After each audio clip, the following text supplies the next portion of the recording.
Modi express Varanasi to Vadnagar. कल UP की चुनावी डगर, आज गुजरात पर खास नजर।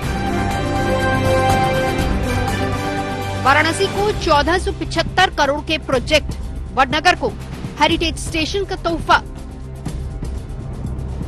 वाराणसी में world class convention centre, Gandhinagar में 5 स्टार रेलवे स्टेशन। दो तस्वीरें, एक उस वाराणसी की जो सांसद के तौर पर प्रधानमंत्री मोदी की कर्मस्थली है, जिसके विकास का जिम्मा मोदी ने अपने कंधों पर उठाया है, और दूसरी तस्वीर उस वडनगर की जो प्रधानमंत्री की जन्मस्थली है, जहां वो पैदा हुए पले बढ़े। इस नाते वडनगर अहम है। इस दोहरी जिम्मेदारी को प्रधानमंत्री शिद्दत से निभा रहे हैं। कल वाराणसी को विकास का शानदार तोहफा देने के बाद आज वडनगर को इस हेरिटेज स्टेशन का गिफ्ट मिलने वाला है।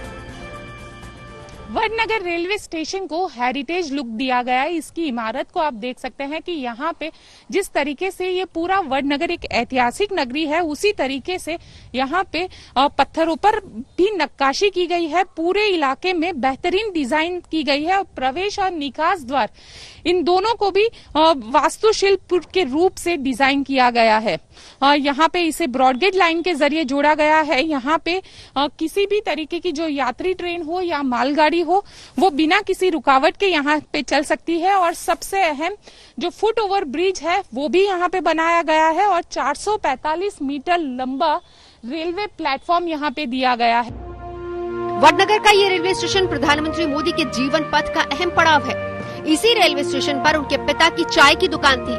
वही दुकान जहां पढ़ाई से फुर्सत के बाद बाल नरेंद्र खुद चाय बेचा करते थे। वडनगर स्टेशन पर अब इस टी स्टॉल को धरोहर के तौर पर संजोया गया है। जहाँ पे प्रधानमंत्री दुकान थी, उनके पिताजी की चाय की दुकान, और चाय बेचा करते थे, वो दुकान इसी तरीके से रेलवे स्टेशन पर रखी गई है। यानी जो पुराना वाला रेलवे प्लेटफॉर्म था, उसको बिल्कुल भी नहीं बदला गया है। वो दुकान अब भी यहीं पे है। और यहाँ पे कई सारी उनकी जो बचपन की यादें हैं, वो भी जुड़ी हुई है।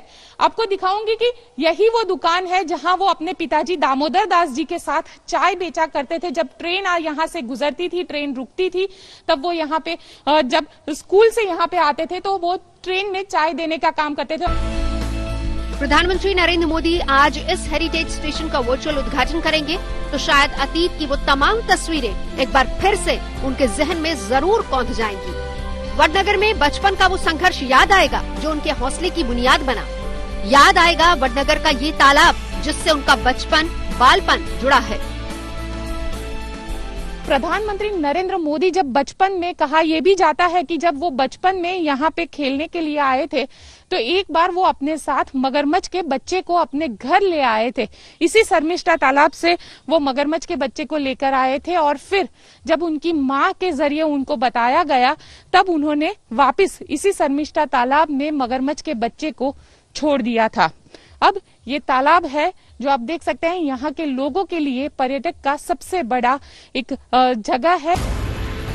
नरेंद्र मोदी वडनगर से आगे निकल चुके हैं। वो गुजरात के दायरे से भी दूर जा चुके हैं। लेकिन गुजरात एक बार फिर चुनाव की दहलीज पर आ खड़ा है, और उससे पहले उत्तर प्रदेश की चुनावी चुनौती भी सामने है। तो वाराणसी टू वडनगर का सफर एक बार फिर से आगे बढ़ रहा है। गोपी मनियार, वडनगर, आज तक।